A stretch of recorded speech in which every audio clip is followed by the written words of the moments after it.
तो परमेश्वर ने हमें इतनी बार बताया, हमें इतनी बार समझाया कि ना सतगुरु जननी जने जाके माना बाप, पिंड भ्रमण से रहित है ना वहां तीनों ताप। कि भाई जो सतगुरु होता है, जो सतगुरु की भूमिका में होता है, वो स्वयं कबीर परमेश्वर ही होता है। वो कभी भी मां के गर्भ से जन्म लेके नहीं आता है, क्योंकि परमेश्वर समर्थ होता है, उसे मां के गर्भ से जन्म लेके आने की जरूरत नहीं पड़ती है। लेकिन उसके बावजूद भी उस शैतान की प्रेरणा से, उस काल की प्रेरणा से, और हमारे ही भगत भाई बहन संगत को भ्रमित करने में लगे हुए हैं, जिनमें सतलोक आश्रम मैनेजमेंट हरियाणा है, जो रात दिन परमपिता परमेश्वर सतगुरु रामपाल जी महाराज जी के साथ आश्रम में रहा करता था। क्योंकि परमेश्वर यहां आके एक मित्र जैसा व्यवहार करते हैं, और मित्र जैसा व्यवहार करने के चलते जो उनके रिश्तेदार होते हैं, जो उनके परिवार वाले होते हैं, आसपास के सेवादार होते हैं, वो उन्हें एक सामान्य संत की भांति समझ लेते हैं।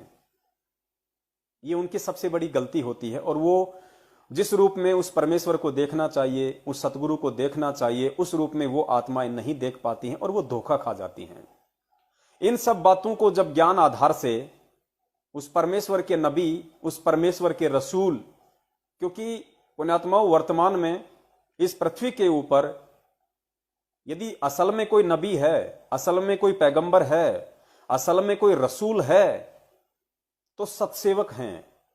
परमेश्वर की वो आत्माएं हैं जो उनके तत्व ज्ञान को समझ चुकी हैं, सतगुरु रूप को समझ चुकी हैं, परमेश्वर के सतलोक से इस मृतलोक में आने के प्रयोजन को, मकसद को समझ चुकी हैं, और उसी अनुसार अपनी खुद की रहनी करनी भी करती हैं और दूसरे भगत भाई बहनों को भी समझाने का प्रयास करती हैं। तो वो आत्माएं वर्तमान में परमेश्वर के असली रसूल हैं, पैगंबर हैं, जो जिहाद के साथ आज संघर्ष कर रहे हैं, भगत भाई बहनों को समझा रहे हैं कि भाई गुरुदेव ने हमें क्या मार्ग बताया, भक्ति मार्ग में पूज्य गुरुदेव ने हमें किस तरीके से चलने के लिए बताया, हमने उस तरीके से चलना है।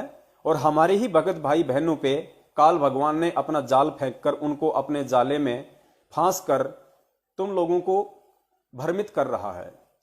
तो ये जिहाद है जो पिछले 6-7 वर्षों से हम सत्सेवक कर रहे हैं। हम उनके गालियां भी खाते हैं, हम उनके मार पिटाई को भी सहन करते हैं, हम उनके भले बुरे वचनों को भी सहन करते हैं, जैसे कि हजरत मोहम्मद जी ने किया।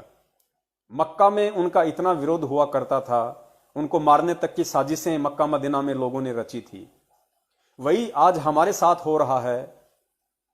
हमारे ही भगत भाई बहन सतलोक आश्रम मैनेजमेंट हरियाणा वाले और उनसे प्रेरित कुछ अन्य भगत भाई जो परमेश्वर के ज्ञान से पूर्णतया परिचित नहीं हैं, जल्दबाजी में फैसले ले लेते हैं, उन्होंने कितनी कोशिशें की हम सत्सेवकों के ऊपर अटैक करने की।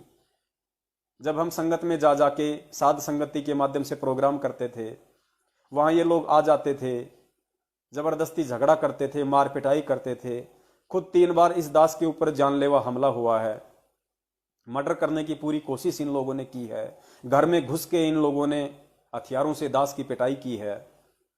लेकिन हमें परमेश्वर का वो वचन याद है कि बेटा जिहाद करना है, संघर्ष करना है।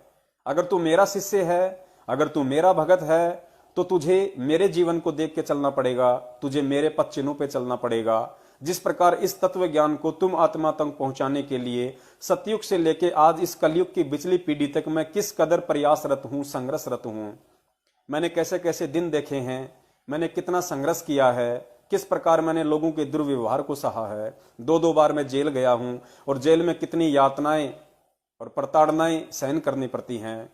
अगर मेरा कोई सच्चा भगत होगा तो वो भी मेरे पद चिन्हों पे चलेगा। मेरे पद चिन्हों पे जब कोई चलेगा तो उसके साथ भी इस भक्ति मार्ग पे वही सब कुछ घटनाएं घटित होंगी जो मेरे साथ हो रही हैं। लेकिन अंतर इतना है कि वो समर्थ परमेश्वर अपने बच्चों को हिम्मत देगा, सहारा देगा, हर संभव उनकी रक्षा करेगा, उनकी सुरक्षा करेगा, अपने वचन से उनके चारों तरफ एक सुरक्षा का घेरा बनाए रखेगा। और वो परमेश्वर ने किया, वरना हम 2 कौड़ी की जीवों की क्या औकात जो हम इन अरबों पति सतलोक आश्रम मैनेजमेंट हरियाणा वालों का सामना कर सकें। क्योंकि पिछले 7 वर्षों से इन्होंने करोड़ों में नहीं अरबों में संगत को ज्योति पाठ और दान के नाम पे परमपिता परमेश्वर सतगुरु रामपाल जी महाराज जी की आड़ में लूटा है, ठगा है, अपने घर बने हैं, प्रॉपर्टियां इन्होंने बनाई हैं, जिनकी साइकिल खरीदने की औकात नहीं थी, आज वो 4 व्हीलर गाड़ियां लेके घूमते हैं। वो पैसा संगत का है। उसको हम हराम के पैसे की संज्ञा दे सकते हैं, जिसके दुष्परिणाम आने वाले समय में उनको भुगतने पड़ेंगे। तो ये सौभाग्य है आप और हम सभी आत्माओं का कि हमने परमपिता परमेश्वर को उन्हीं के आशीर्वाद से समझा, पहचाना और आज उनके ज्ञान को समझ के हम चलने का प्रयास कर रहे हैं।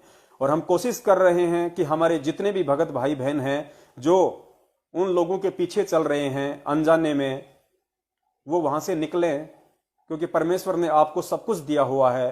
परमेश्वर ने आपके ऊपर मेहर और दया करने में कोई कमी नहीं छोड़ी है। परमेश्वर ने आपको सत्संग दिए हैं, परमेश्वर ने आपको मर्यादा दी है, परमेश्वर ने आपको नाम दिया है, परमेश्वर ने आपका मार्गदर्शन किया है। फिर भी यदि आप कहीं भटके भूले तो उसके लिए परमात्मा ने अपने सत्सेवक बच्चों को निमित्त बना के खड़ा करके तुम भटको हुओं को संभालने के लिए फिर से परमेश्वर ने आप पे दया की है।